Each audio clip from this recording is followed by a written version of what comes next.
Le rhum, une boisson appréciée et connue de tous, qui cache dans son histoire une longue lutte de survie dans l'industrie de la canne à sucre. Le photographe professionnel Myrto Linguet a décidé d'en faire une exposition au camp de la transportation intitulée Champ de Cannes. Ce travail se veut avant tout un rapport critique avec la relation que nous avons avec le rhum en Guyane, qui pour nous se trouve être inscrite dans une dimension tragique, puisque il faut savoir que les plantations de canne à sucre, qui se sont retrouvées aussi bien dans la Caraïbe qu'en Guyane, ont été quand même très liées à l'esclavage, à la traite négrière et à l'exploitation de l'homme par l'homme.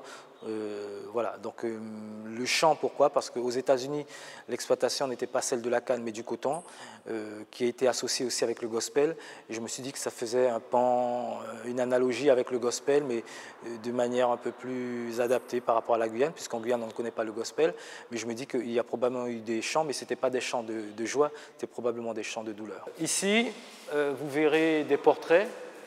Donc pour rappeler l'époque, moi je n'y étais pas, mais voilà, ces personnes, quand elles arrivaient, elles étaient souvent dénudées, elles n'avaient plus grand-chose, il ne leur restait que leur force de travail, et elles étaient considérées comme, certains disent des bêtes de somme, mais c'était surtout leur condition d'esclaves. Dans un regard historique et artistique, il a souhaité remémorer un passé local souvent oublié.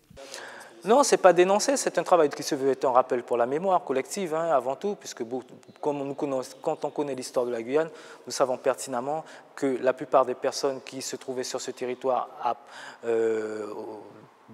un certain moment ont été des personnes qui ont été entre guillemets, l'objet de la traite négrière, c'était des esclaves.